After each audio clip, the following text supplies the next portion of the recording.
Oh, a very good morning to you all. And of course, welcome back to the channel. Guys, it's a stunner already. Beautiful Windermere behind us, the lake. Oh man, this is amazing. So I always say, or I think I always say, I've definitely mentioned it at least on this channel, that I love mornings, early mornings, coming out for sunrise. Not necessarily on a hike, you know, down by a lake.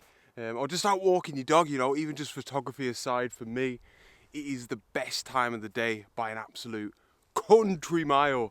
And I mean, this is one of them mornings that's kind of proving that to me. However, in saying that, I just don't get out enough in the mornings. In particular, you know, very early in the morning, probably without realising it.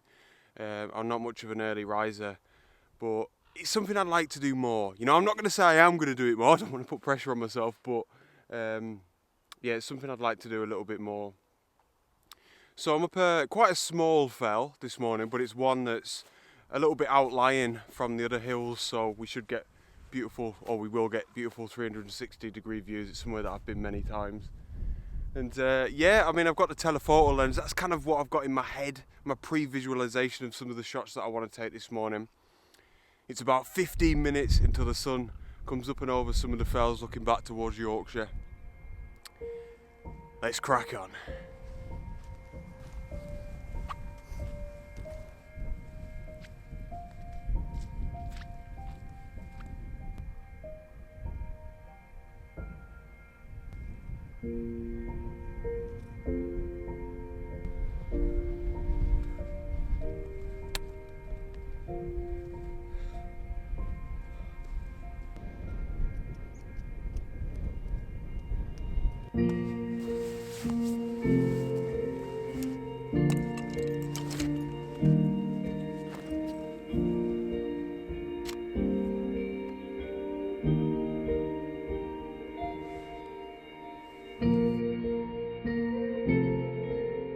So, whoa, let's sort yous out there. The sun is, well, it's about 5 or 10 minutes after the sunrise. The sun's coming up a little bit late, basically, because we've got this blanket of cloud off to the east. But it's all right. It just means we have to wait a little bit longer before we get that beautiful light on the land. You can see I'm set up here with the telephoto lens on. It's stunning. It's absolutely gorgeous. Now, before I get into this shot, into this composition or anything, I wanted to talk about something, and for me, this is a real key element to actually getting, you know, photographs, landscape photographs that you are happy with. It's a key to success, in my opinion, and it's a little bit of a strange one, because it's not like I'm not going to give you any sort of technical advice on what you should do with your camera, no compositional advice, things like that. For me, it's more about, I like to call it, and I say this on my one-to-one workshops, shooting with purpose, shooting with intention. And what that means is trying not to be like real snap happy. So this is something I would have done about 3 years ago on the side of a mountain as the sun's rising, as the light's beautiful. I'd have stuck the wide angle lens on and I'd have shot absolutely everything before my eyes, shooting back towards the sun. But what I've learned, in particular over the past couple of years, is just to slow down. You know, practice patience a little bit. And like I say, it's not really anything to do with the photography. It's more about just calming yourself down. And without actually even using your camera, just thinking a little bit more about what it is that you're photographing, instead of just shooting a wide snapshot.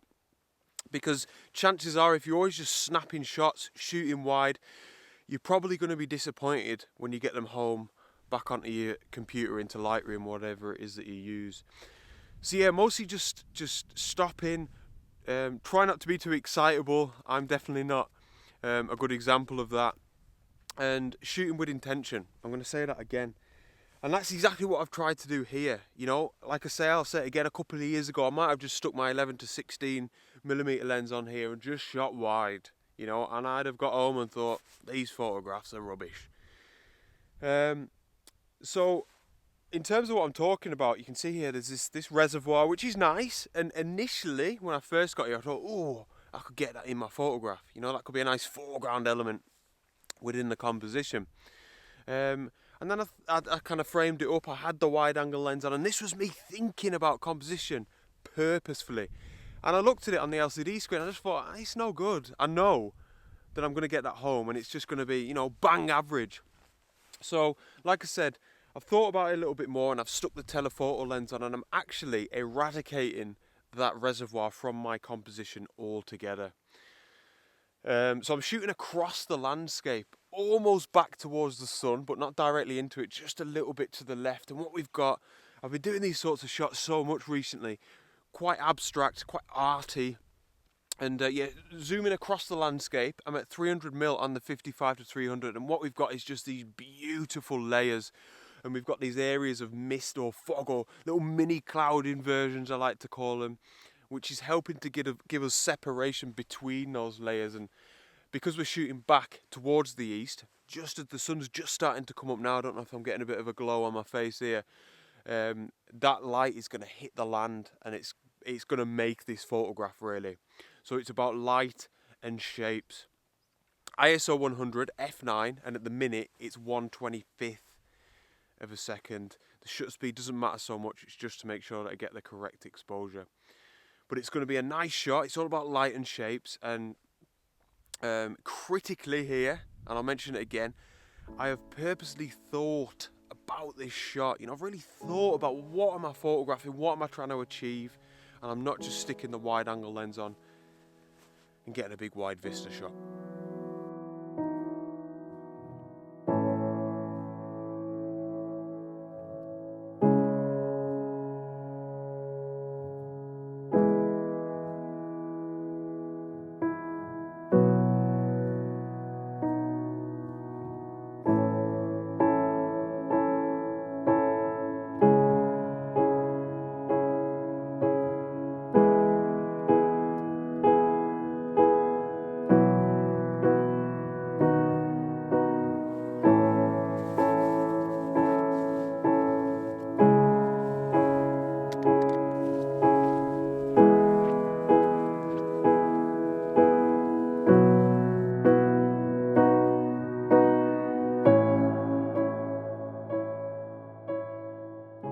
So, funny story. Well, it's not that funny really, but I'm trying to turn it into a positive. This morning, 5 AM, whenever it was that I set off to get here for the sunrise, the battery died in my car. It was a disaster. Anyway, Red Beast was playing up, managed to get here. Now the battery's just died on my camera, my Nikon, which is obviously a little bit of a downer. That's never happened before. I've only ever had one battery for it. I was out all day yesterday on a workshop and I guess I didn't charge it. So it's my own fault. But I've got a bit of an idea, so stick with me. Right, so just before I get into this, I was thinking about something else in line with what I was talking about, you know, being patient, shooting with intention. Another thing that I've tried to tell myself, I've tried to learn, is to understand that if I come back down from the fell without any photographs, it's fine. You know, it's not the end of the world. I don't need to put so much pressure on myself. And I think ultimately that's something that's really helped me to calm down and thus think more intentionally and purposefully about what it is that I'm photographing, you know. I know that I'm going to make the effort to come up to fells for sunrises in the future. I'm going to get loads more opportunities. So if I try and hold myself back from just shooting wide and being snap happy, I'm only going to learn a lot more about composition, and I'm going to keep shooting purposefully and with intent. I keep saying that, but it's so true. But I think that last shot was going to be decent anyway. Now, I said I've got an idea. We're without the Nikon D70-200. I call myself a full-time professional landscape photographer, and I've come up to the side of a mountain for sunrise without enough battery on my camera. What a wally.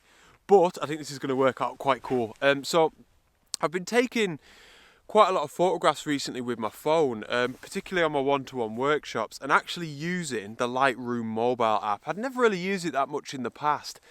But one thing that I certainly didn't know about it is that you can use it as a camera. It's got a kind of camera mode on it. And it allows you to, you can shoot with a manual shutter speed, you can adjust the ISO, so you can have a little bit more control over the image that you're taking.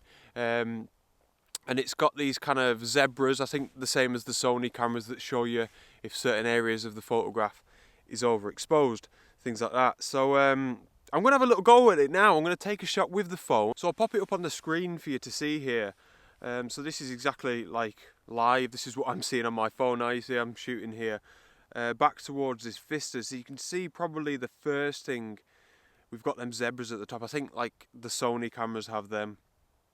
I don't know if I just mentioned that there. Which is basically telling us that certain areas of this photograph is overexposed. So I just need to adjust my shutter speed. Bit of a quicker shutter speed. And there you go. You see the zebras disappear. So we're safe now.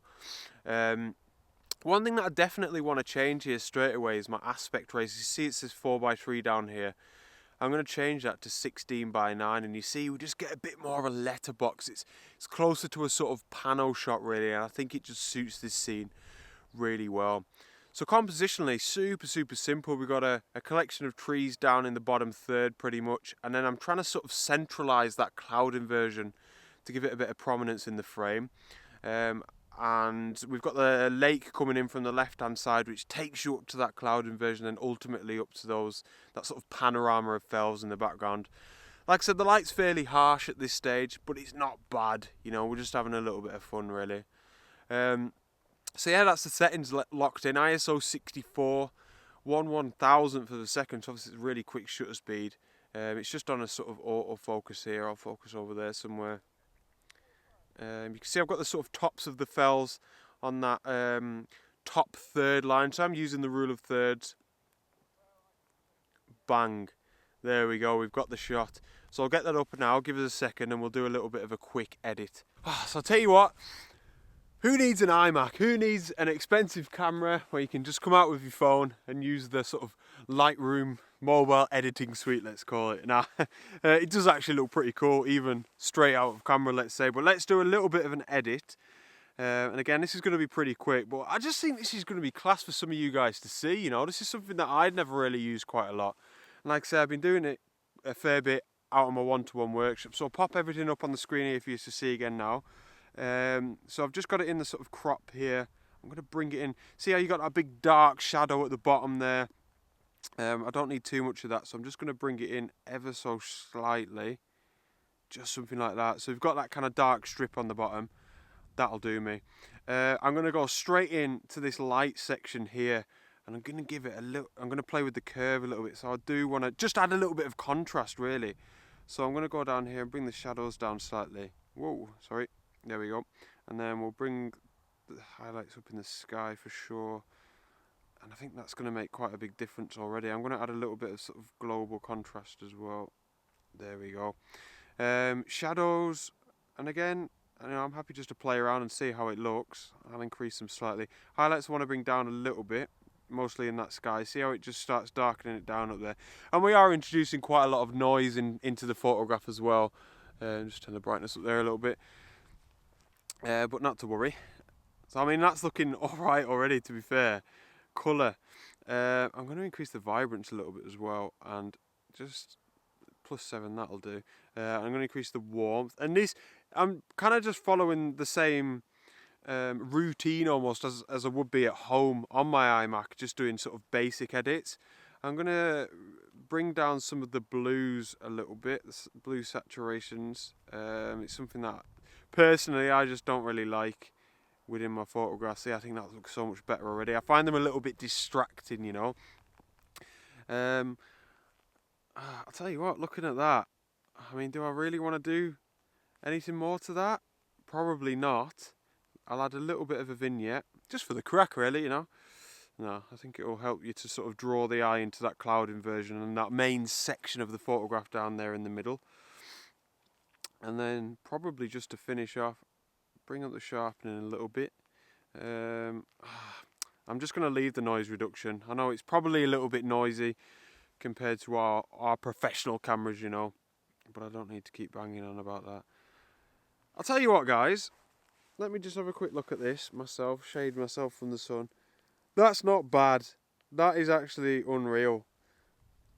Taking it on a phone, there's a little bit of noise up there in the clouds, but open the top drawer, get the phone out of there, and this is what you see on the phone screen. That's lovely. I'll pop it up on the screen for you to see now like I normally would in full. I hope you like it.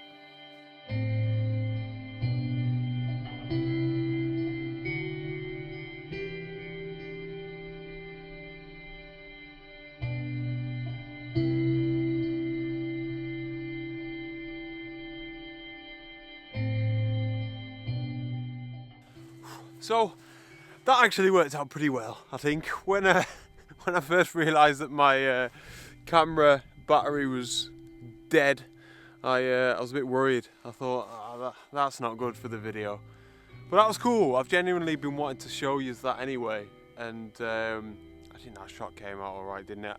I'm looking forward to editing that first shot as well, or you know, having a look at it on the screen. I think that one's going to have come out really well. Anyway, time to get home. Thank you guys so much for tuning in. As always, much appreciated. Please give the video a like if you have a quick second. As always, it really does help out my content here on YouTube. And subscribe if you're new. Thank you very much. See you on the next one. Out.